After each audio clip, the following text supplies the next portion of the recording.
podcast is brought to you by Substack. Go to substack.tristanjmiller.com for early access to this podcast as well as film reviews from me, Tristan Miller.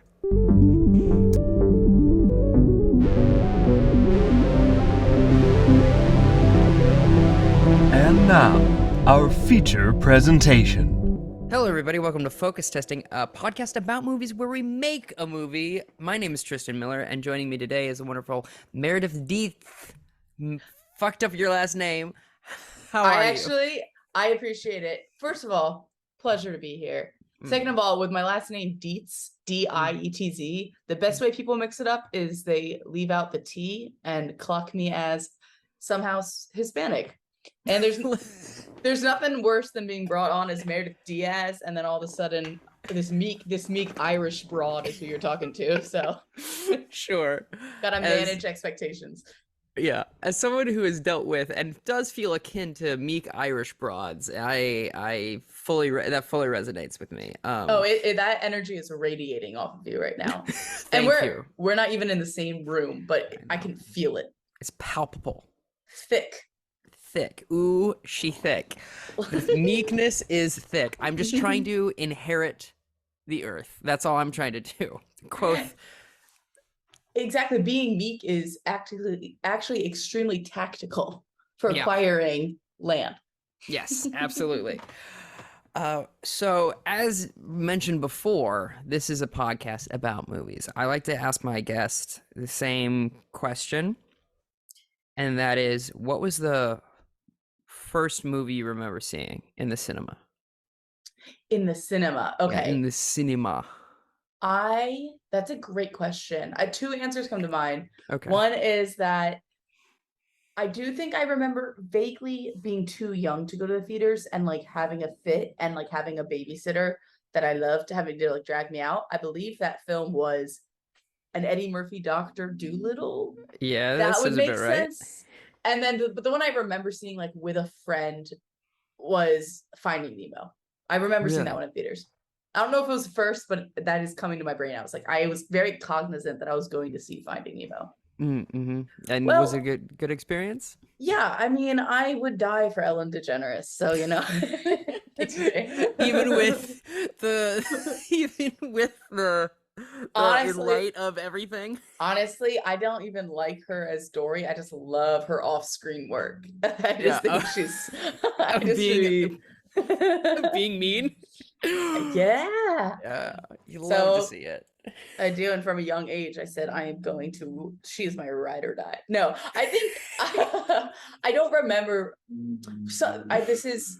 If I'm going to be problematic, more sincerely problematic, the movie I remember actually really having an impact on me from the theater for the first time was Harry Potter. I can't change my history there. Yeah, that's who I was. I mean, what I've always said about that is like the books and the movies are in your local library. Just borrow them. Just don't give her any money now. You can't. Exactly. It's fine. That was definitely like coming back from the theater. I remember like explaining to my mom, being like, here's the thing. Like, you know how in the movie Harry Potter, he was special. He was like a wizard. She was like, yeah. And I was like, that's going to be me. It was so business minded. I was like, this movie was a documentary about my life. I was like 6 years old. I was like, this is going to be me. Clearly, I know what I'm about. That's so funny. That's quite good. That's quite good. So now I like to move over. By the way, Meredith is a very funny comedian. That's what you do. You're very funny and very good. I feel like I'd be remiss to mention, because like sometimes you just have a guest on, and I just at this point kind of assume most people that are going to be on this thing are comedians, but every once in a while it's not. So when did you start doing stand-up, and why? I started doing stand-up, I guess, later than some of our peers would say. I started at please, Meredith, I don't have any peers. Yeah, I don't have any peers. I have enemies and tolerables. I don't know. I started around at the very end of 2019. And then when the pandemic hit, I had not yet had my footing or a real community or a voice or anything. I've been doing it for a few months. I knew that I was loving it. And when I jumped in, I was like, I'm going to like every single day, all in Brooklyn mostly, but I didn't really do anything with it all the pandemic, but I threw myself into like social media as strategically as possible. So I still I felt connected to comedy at some points in the pandemic. Then May 2021, it reopened, and I've been doing it every day since then. So Great. I tell people around 2 years. Well, considering 2 years, you're making great headway, and you're very funny. Keep at it. Thanks. Keep up the good stuff. How long have you been doing comedy? I want to say 6, 7 years. I think I started in 2015. Cool. I don't really like, you get to a point, at least I feel the same way about being sober, of like, I don't really think about it anymore. Of like, it's just like part of who I've always been this way. I don't know. So it's kind of hard for me to remember, but I think 2015 is when I started giving it an earnest go, or 2016 around then. So. What angle did you come at it from? Were you like, well, I've always been the funny one in my friend group, so I might as well try? Or were you like, oh, this is how I'd be a writer? Like, what was your... I had recently received a diagnosis of bipolar disorder, and I thought, hey, this seems like a good way to work through it. And then also as publicly as possible with constant feedback. Yeah, exactly. Well, it was part of it was also strategic of like, I need to learn how to talk about this in a way that's not going to scare people. I agree with that. So I kind of brought that. I'd done a little bit of it beforehand. I'd also always liked stand up. I knew I wanted to do it, but I kind of like was a coward about it and like pushed it away for years. But that was the main thing. I was like, I waited till I had something to say, and then I worked from there, because like I'd done it a little bit in Minnesota, but back where I'm from, and I was talking about like Star Wars and you know, the news or whatever, and I'm like, this isn't anything. This isn't contributing to society. Yes. I honestly think I am hitting that turning point right now in terms of like, I'm starting to actually, because I think I've always had like a mind for jokes and like, but that's not necessarily saying anything. And that if I've gotten critiques, it's been like, yes, it's joke heavy, but like nobody knows who you are or like what you stand for. And now I'm starting to tell more like personal stories. Or make, you know, I think every day I do stand up, every mic, I hold truth to power, and I say a universal truth that people didn't know that they knew already. Do you know what I mean? But I say it in a really eloquent and original way. And I would say I do that every single night.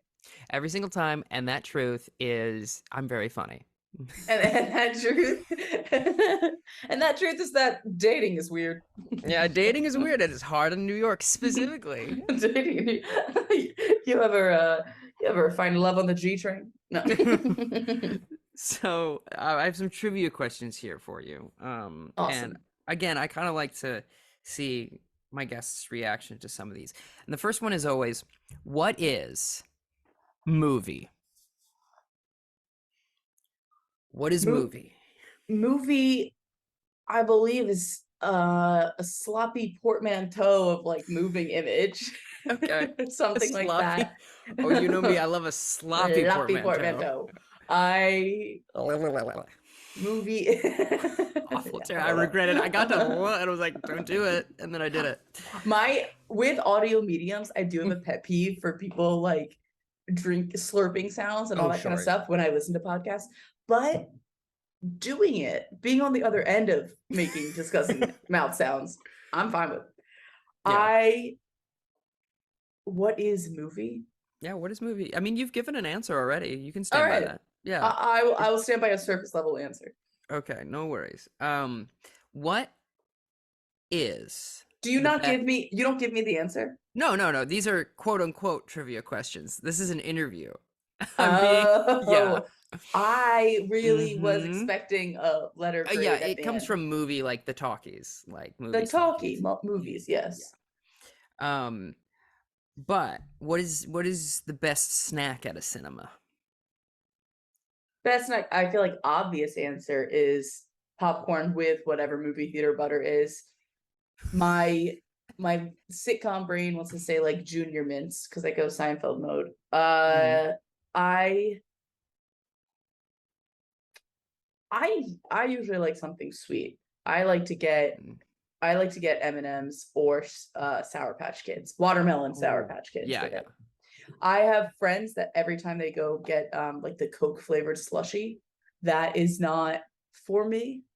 but I respect the ritual of it. And I don't think I have a strong ritual like some of my friends do of like, oh, when I go, I get, this is my order. I'm like, I'll eat whatever you're eating and I won't pay for, and I actually won't pay for it. Yeah. Have you ever put Sour Patch Kids in popcorn? Of course. What is the So good. opposite of people who have a phobia of food touching? Oh, interesting. You want it all. You love a want smoothie. it all. If all food could be smoothie, but like with no, not smoothie, chowder, like chowder, like chowder, like they all have like their parts. Like I know what part I'm eating. I don't want it all to be one consistency like a smoothie. I want it, but I do want it all in one pot. You want some weird stew. And I want a weird stew. I'm a big fan of what I like to call mush as well, which is like anything I can just put down my throat and not think about it. Now, yeah. I call that slop.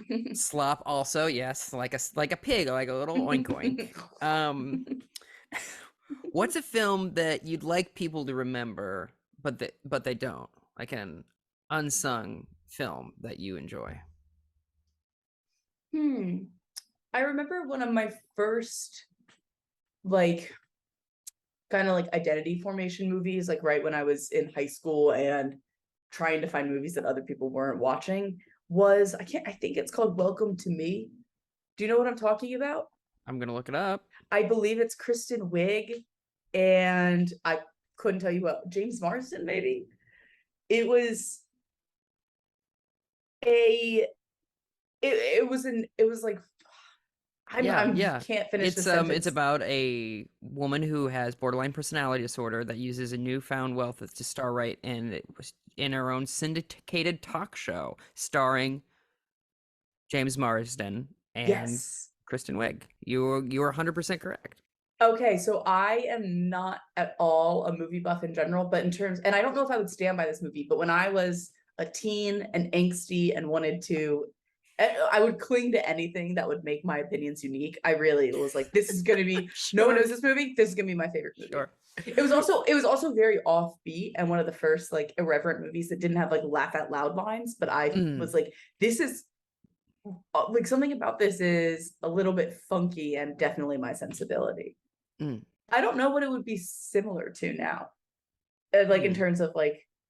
I remember how this movie made me feel, but I do not remember a thing about it. So I guess I'll say that one. But if it turns out it's bad, then I will suck a dick. Just kidding. That's whatever.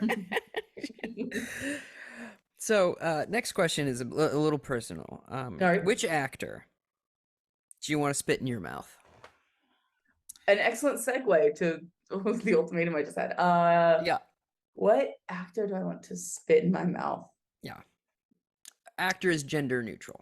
I assumed. Thank you. I think maybe this is a mainstream answer, and maybe I'm going to say Saoirse Ronan for me. I would accept her spit. I would accept her spit.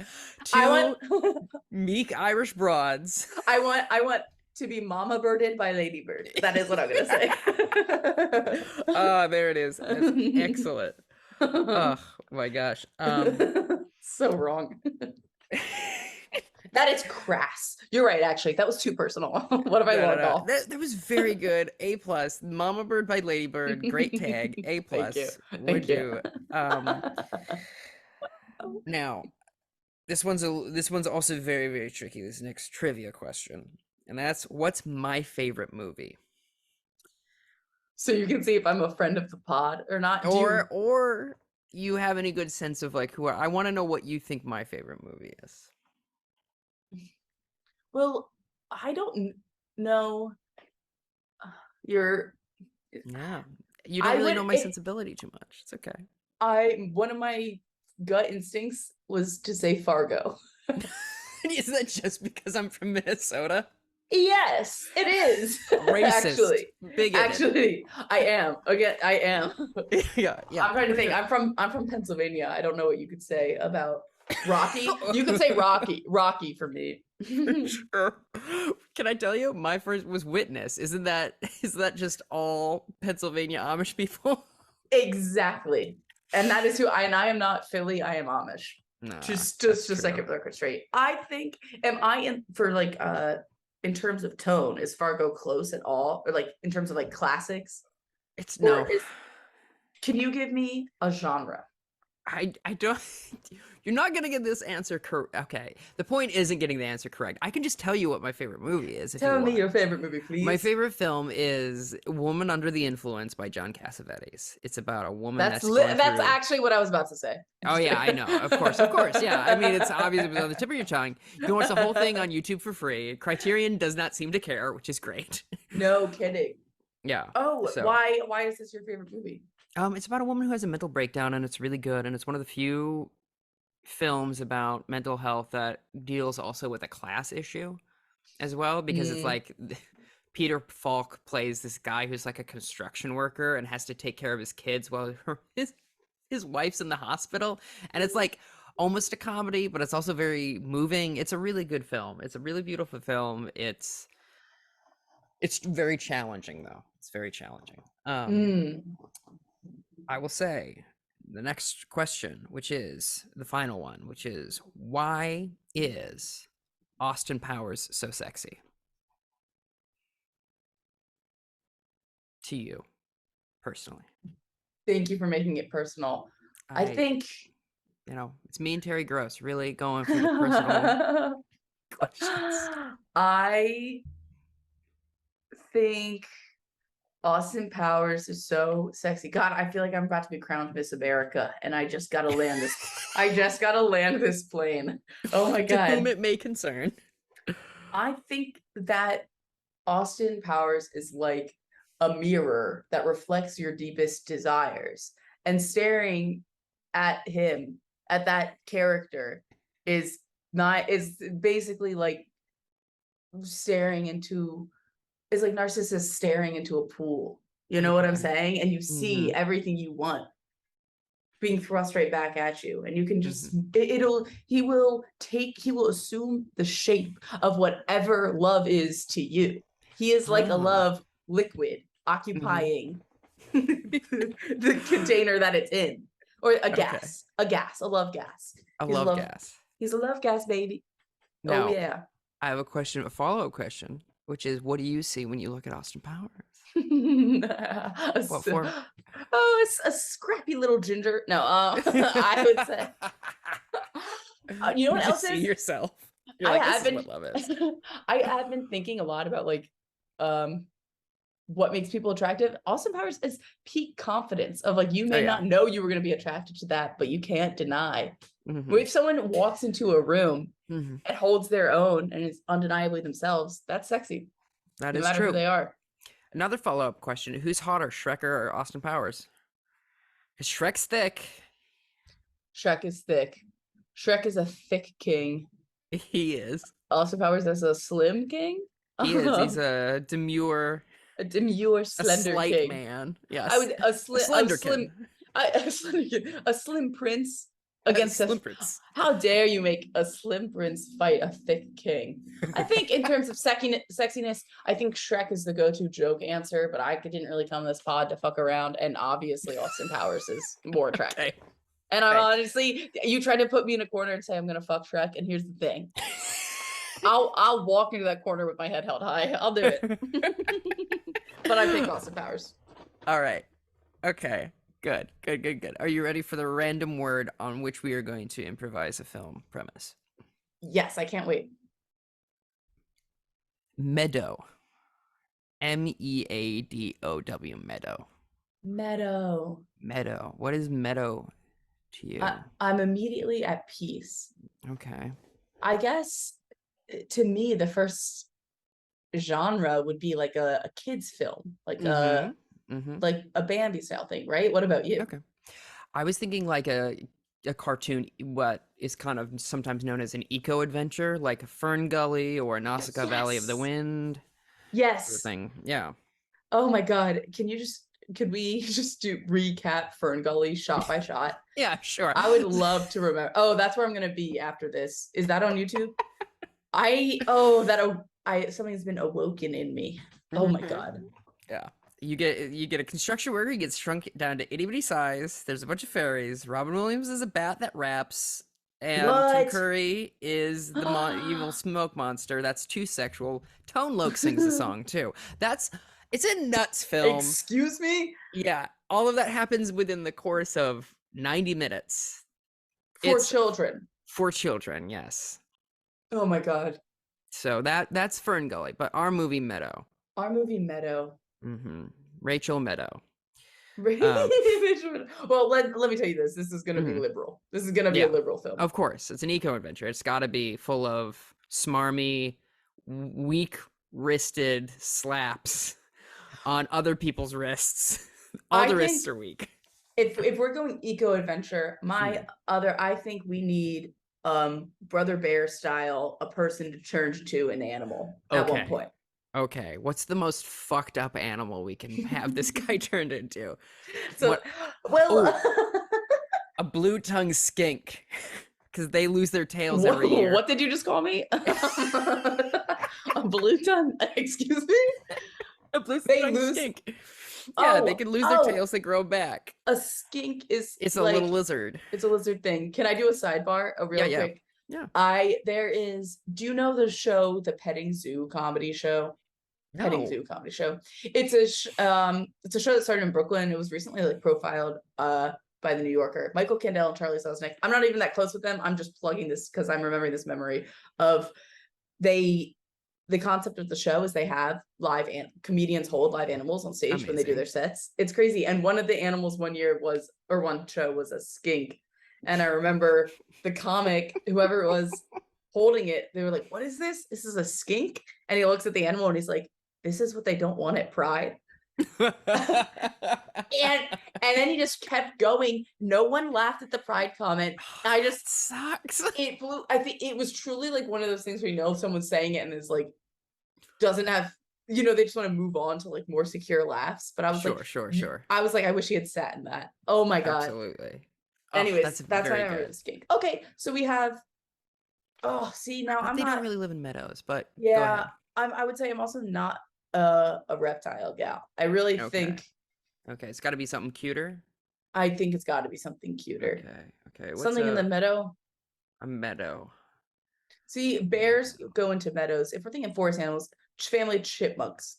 Deer is too close to Bambi. I don't want to. Yeah, and we don't want bears because of Brother Bear. Field mice? A little field mouse? Did you ever read A Little Frederick the Field Mouse? Do you know that book? I didn't have that book, no. Okay. I'm feeling field mouse. Okay, field mouse. So he gets turned into a field mouse. What about this? What if this person, he, she, they, whomever they are, our lead, they get turned into a field mouse after being high power executive of the firm that is defending a company that is going to plow over the meadow. Does that make sense? So they're a lawyer defending a company, and their whole journey is then at the end they have to go, I was wrong. I'm not going to defend the client. I love this. Okay, so it's also we're getting a little bit of, I was gonna say similar to a rom-com style, that trope of okay, here's the thing. Okay, lay it on me. What's their name? I was gonna say what's their motivation, and then I was like, that's truly what you just laid out. That is true. That is absolutely what I laid out. But I feel like their name should be something weird. It should be Zanzibar or something. Something safe from copyright, like Ratatouille or something. Yeah, but spelled with 2 O's. Ratatouille. I think. I like the idea of getting Patton Oswalt to play the mouse too. And just be like, he's doing it again, folks. Okay, well, we'll say that this mouse's name is Patton. See, that I like. Patton is a very good name for a mouse. It is, and he can't help it if he's good at what he does. If he wants to voice a mouse named after him, I'll let him come to me. I'm not DMing Patton Oswalt, not anymore. not since the incident. So he gets shrunk down. Obviously, he gets chased by some people who don't want the mice around that, like, they're trying to bulldoze, and he gets threatened his life. And then he meets a family of field mice. Do you think? I think so, that welcome him in, but they know something's off. They know Mm. something's corporate about him. You know? Okay, I love this idea. The field mouse are hippies. They're a bunch of yippie hippies. They live in a fucking field. They're Yeah, naked. they're all doing acid all the I time. think it would make sense if a mouse would chew on some shrooms a little bit Yes. in the Yeah, I field. think. I feel like there's like an act 1 or act 2 aspect where the mouse does try to go back to his human family Oh, yeah. and views them, and they do not. Well, he has to have a human ally at one point, right? How does he turn back into a human? What are the mechanics of the transition? I feel as though Could have to do with shrooms also. it could have to do with shrooms. I enjoy a witch's curse myself. I enjoy a witch's curse. But then we're like introducing the concept of magic into this thing. Are we gonna go with a fantasy children's film? Are you picturing something animated? I was, but I also like the idea of getting full-blown Patton Oswalt on screen. And full-blown Patton Oswalt on screen and full-blown Stuart Little level CGI. Not better, not worse. Yeah. Yes. Agreed. So he goes back to his home, and his wife, played by Catherine Hahn, is like Yes. doing just fine without him. I feel like that's Okay. also part of it. I feel like we're gonna be able to pitch this as like Stuart Little meets the Shaggy Dog meets Ratatouille meets Fern Gully. Yes. Right? Okay. Yes. That's a lot of meeting, but I like it. There's an even amount. Also a little bit of Jurassic Park, like nature's will find a way, kind of. Yeah.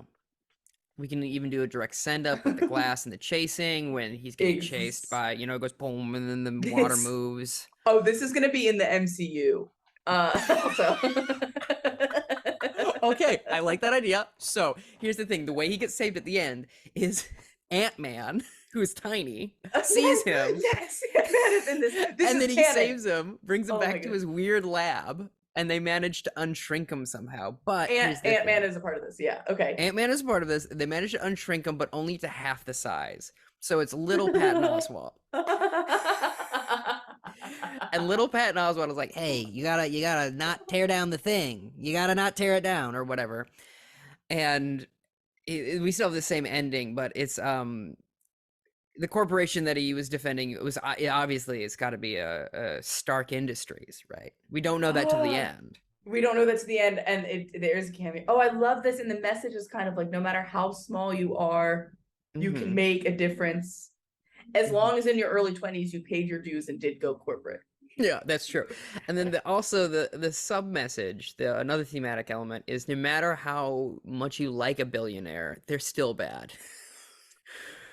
No matter how much you like Iron Man, he's still not a good guy. And he will be the first to be eaten upon the revolution. That is true. That is absolutely correct. So from my understanding, Meredith, this is the movie we have. Okay. Can we tell I was not really plot oriented as much as I was like, where's the merch opportunities? Oh yeah. Toyetic, as it were. Yeah, exactly. Yeah. I'm Joel Schumacher and you're Hasbro breathing down my neck. I understand. But I actually used to work for Hasbro. What? Not, genuinely. I know you want to sum up the thing. No. I want to hear about this Hasbro job you had. Were you a games writer? I was an intern, but I was fully like on the Monopoly team, doing all that stuff. And then friends with like game designers and stuff. And currently right now I have a freelance gig writing trivia for Trivial Pursuit. Isn't that crazy? Fucking rules. It does rule. It really does. Can I tell you, that's amazing, and I'm gonna bother you after we're done with this podcast about this. Please. But it was like Willy Wonka being there. Yeah. It was crazy. You just were like walking, and then you were like in the Play-Doh lab, or you're going through all the Furby animatronics. They also have like Nerf, Milo Pony. It's crazy. And important to me, Star Wars. And yes, they had that Star Wars license. They did. I edited a number of Star Wars themed games. Very fun. Very cool. Okay, sorry to distract back with my resume back to the movie. No worries at all. So, from my understanding, this is the plot of the film. We have normal Patton Oswalt. He's a lawyer. Yes. He's defending an unknown company about this field, this meadow. Yes. That needs to be paved over. He gets shrunk into a field mouse. He goes and he sees his wife trying to get their attention. His wife is doing just fine. So he goes back to the field mice he met in the first act that are all hippies. And they're like, you just have to learn to love yourself and accept yourself and nature and blah, blah, blah. And then in the third act twist, it turns out that this is the MCU and Ant-Man comes to save him. He gets half shrunk, normal size. So he's now little Patton Oswalt that goes then to the court and says, I don't want to defend this. It's reprehensible. You should be doing better.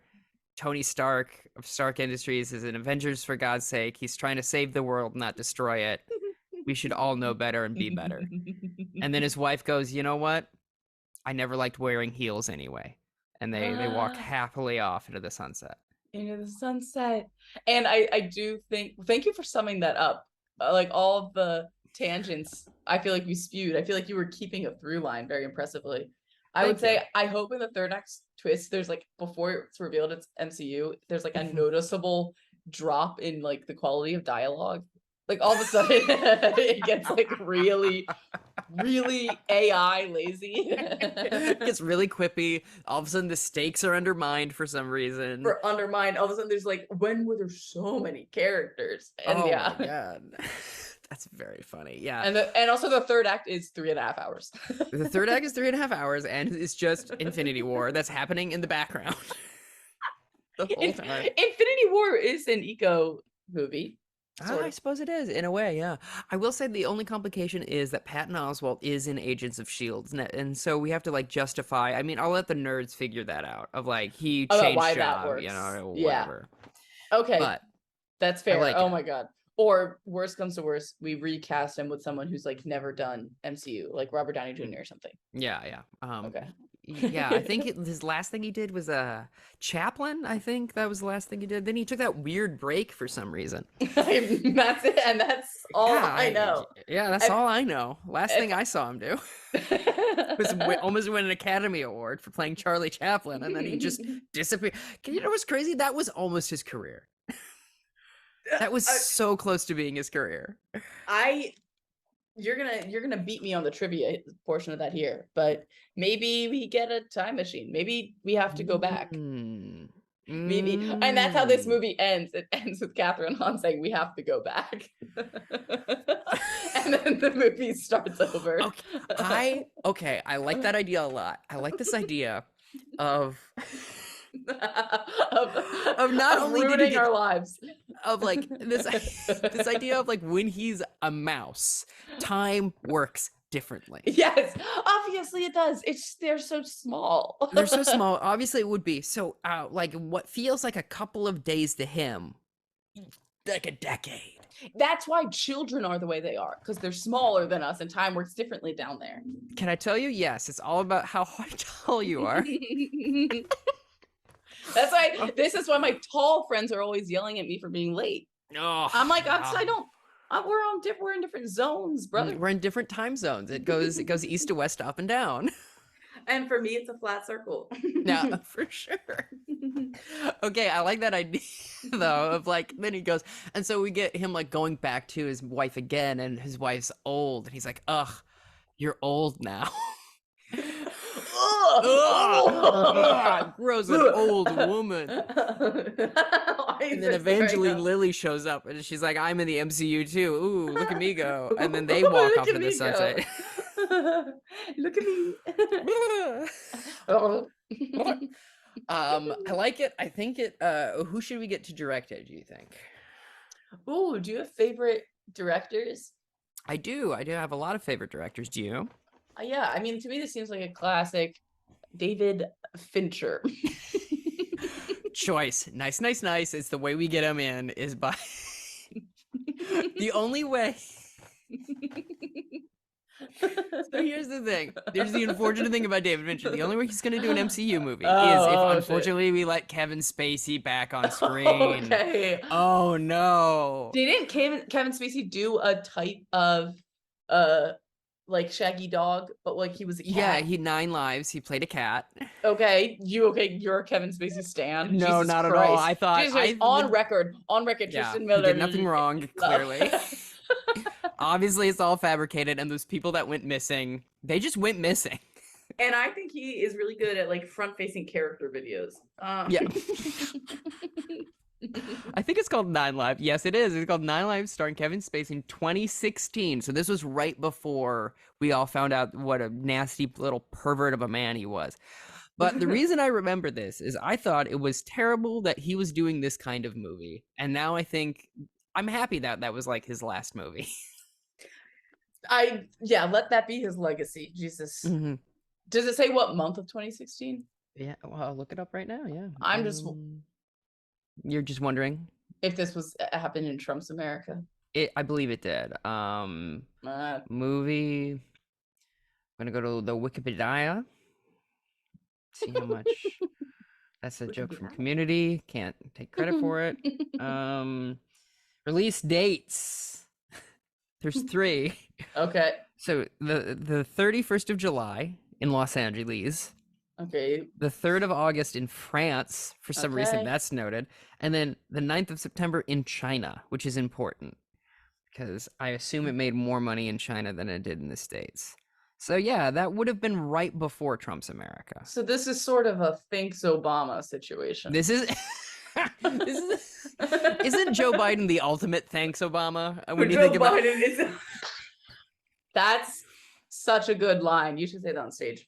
Thank you very much. I appreciate it. I thought about tweeting it, and then went, no, I'm going to put this in my pocket for later on. For the next time someone brings up thanks Obama. Yeah. How often are people saying thanks Obama around? They're not. And they're not. Yeah. When did you pocket this? It smelled rancid. Just like Joe Biden's teeth. But those aren't his. You can't blame him for that. Yeah. Clearly they belong to somebody else, much like George Washington's. We can't get into it. So I like our film. I like David Fincher being attached. I think Paul Feig or Feige, however you want to say it, over at Marvel Studios would be very excited to have such a world-renowned director attached. So I think we've closed the deal on Meadow. Are we going to just call it Meadow, or do you want a different subtitle? Meadow : the Squeakquel. But it is the first. And then the second one's just called Meadow 2. Yes. Perfect. No notes. All right, let's do a little lightning round. So the way this works, right. I get a word. I'll do one. With the same word, you'll do a quick one. So rotate is the first word that we have here. So my movie about rotate is about a moving van corporation that's going under because it's the future and we all live in these terrible pods like they have in Japan. And so like no one really is moving much anymore, and so they're trying to on their last legs make it work, and then they resort to terrorism. They start blowing up buildings and committing arson so people move. There you go. I love it. Thank you. Do you give me a word? The same word. Oh, the same word for rotate. Yeah, because I think it's interesting to see where both people's minds go. Rotate. I will say, before you started speaking, the first A to B mind jump I had was rotisserie chicken. So I think, hell yeah, Doug. I think we're gonna be in a kitchen. I think we're gonna be with a very gritty chef. We're getting a little more film noir. He's a gritty. Someone eating the chicken going, tastes gritty. Tastes gritty. Well, he rotates it on the beach first. Oh, I see. So the chicken is covered in sand, but everyone is very scared of him. So no one is like pointing out like, hey chef, I think you need to change up the recipe or your process or something. He starts screaming and starts talking about all the like lives that he's taken, kind of like I'm thinking maybe this is a little bit similar to. All the Keep in lies mind, they I have said. not seen either of these two shows. Okay, Okay. I'm about to do something that I think doesn't work. This is a mashup between Barry and the Bear. The Berry. Yes, perfect. The Great. Barry. So it's an ex assassin who is throwing his life into being a very intense chef right now. And honestly, Can the I tell word you that's most chefs is some sort of that is ex-convict. every chef I've worked with. Here's the thing: Yeah. the comic relief that we get in the line cooks makes the whole thing worth it. Absolutely. Oh, and all the Killer. romances between the line cooks and the servers who thought they were all going to be there for their summer job and then grow old in the restaurant. Yeah. And it's called rotate because time passes differently in this restaurant. And because everyone is very, very short. Like like kind of like people will like kind of feel weird if they point it out. But like when people go to eat there and they're like, was everyone in there like really short? Is that like part of their shtick? Is that a thing? Or it's the kind of thing where like you don't address it with your friends because then you're the one who's like vain and bigoted. Like you don't like point out the fact that everyone in there is like crazy short.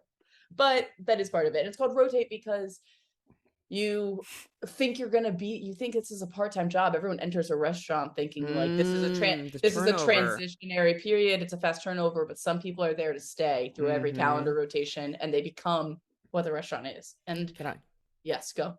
Can I offer you a slug? Yes, please. Rotate. His food is to die for. I love it. There you go. Also, it's like the server rotation, you know, when like they post the line. Oh yeah. We're in a restaurant for sure. Yeah, I cannot describe how viscerally my gut just jumped when you said the rotation because I haven't worked in the service industry in a while and I just got scared. I was like, oh no. Oh no, I'm first cut. Oh no. All right, so it's minute or minuet, depending on how you want to pronounce it. This next word is minute, minute. So I think this is about an almond farmer. An almond farmer who realizes that ecologically almonds are bad because it's too much water. We can't do it. So they pivot from being a farmer to going to school to trying to make a genetically engineered almond. Whoa. And accidentally cure cancer.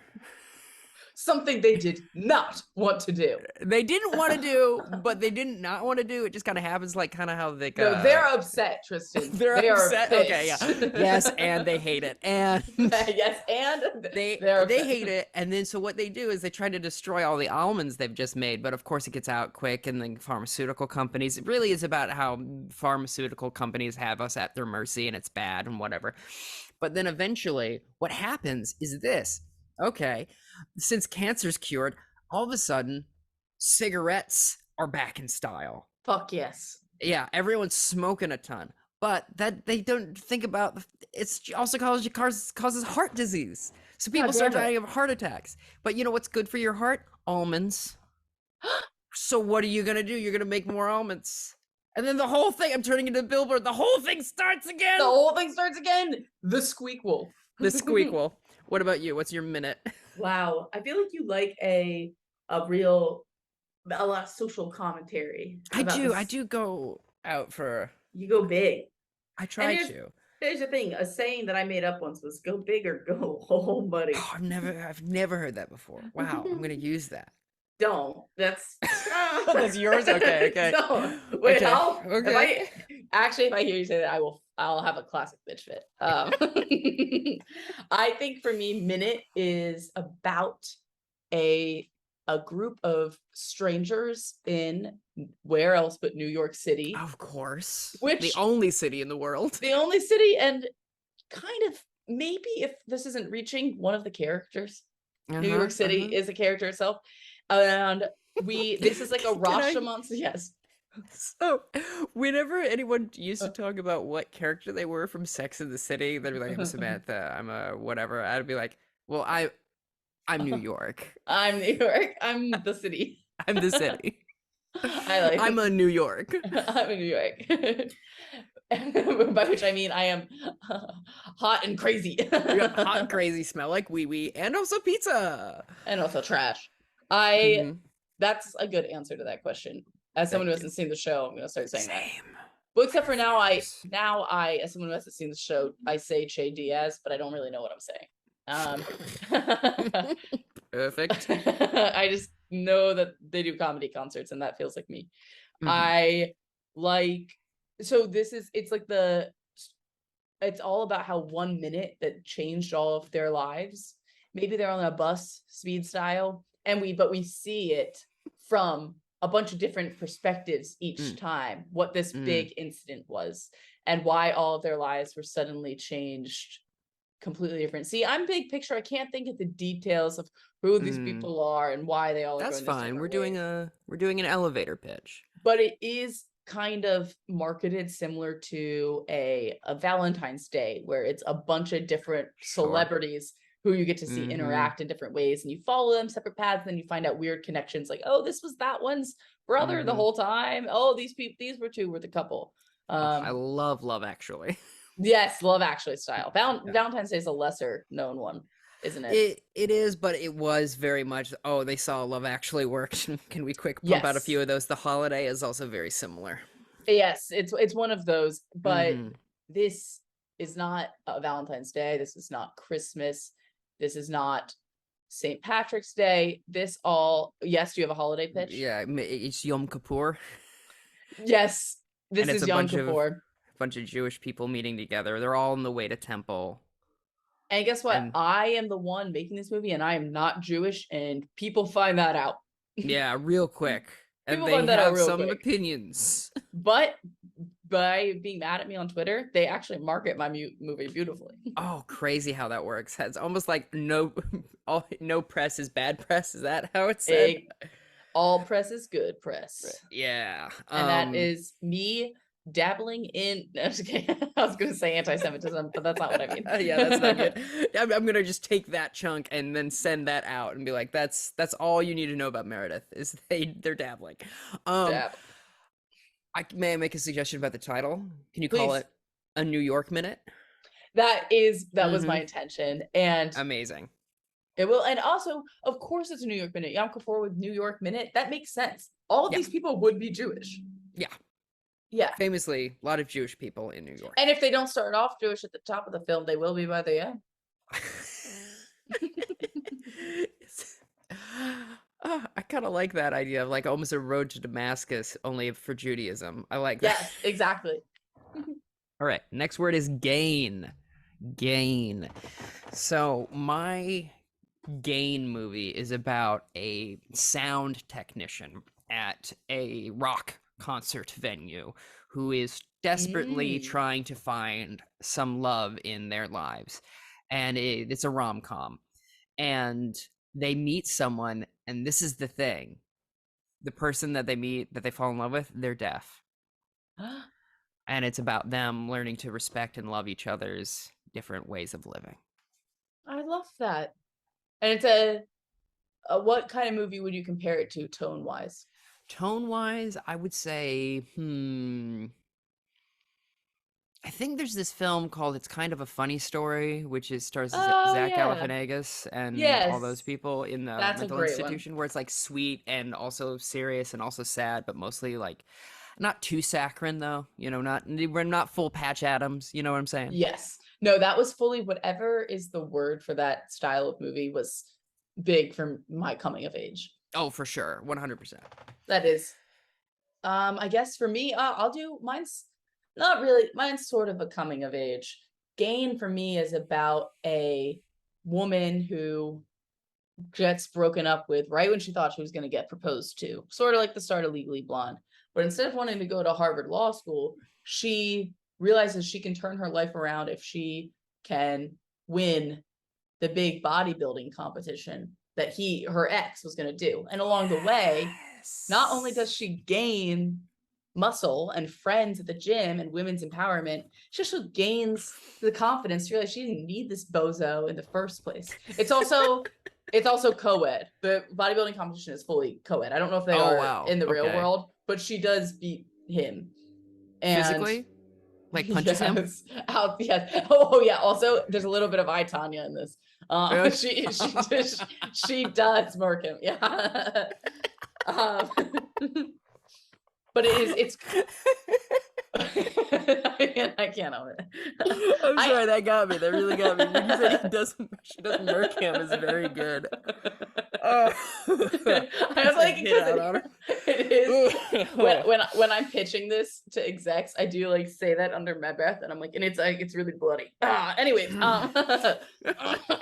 it's about women's empowerment, and I'm like, and it's fucking bloody, and yeah, it's called Gains with a Z. The ultimate glow up. Gains with a Z, the ultimate glow up. Amazing. Do you want to do one more, or do you feel good? I do feel good, unless the next word you're seeing. No, I haven't hit the button yet. I feel good also. I feel like keep them wanting more. You know, I agree. Always, never overstay. You're welcome. And my well does run dry often. I just shut down. What do you want people who listen to this episode to know about you, Meredith? I want them to know that I had a lovely time today. Oh. And that despite what they may have seen, I'm actually a gifted writer. I know. And that I have original pilots, and they can email me if they want to read them. I want everyone to know, should I plug my stuff here? Great. Yeah. I would say if you're an aspiring stand-up comedian based in New York or visiting, come to @Jerry Seinfeld Presents at Black Cat in the Lower East Side on Sundays. And we also have a fully booked show there the last Sunday of every month. Come support that. You can find me on Twitter at @Dietz_Meredith. TikTok the same. Instagram is @Dietz.m. You were so close to having all of them. Twitter, then you had TikTok, Instagram. No, yeah, I know. I mean, the name the same. Oh! I thought you meant like, my LinkedIn is. I was like, what am my my Tumblr account? Tumblr. Oh, I'm still on Tumblr on the reg. I'm keeping up to date. No, I know the fact that I couldn't get the same handle across all of them. Rip in peace. R.I.P. in peace. But thank you very much for doing this. This was a hoot and a half, as they say. See, that's something I just came up with. And I'm going to respect that, and I'm not going to steal that from you, friend. Thank you very much. But yeah, this was lovely, and it was good talking to you. And it was good seeing talking you to you as always.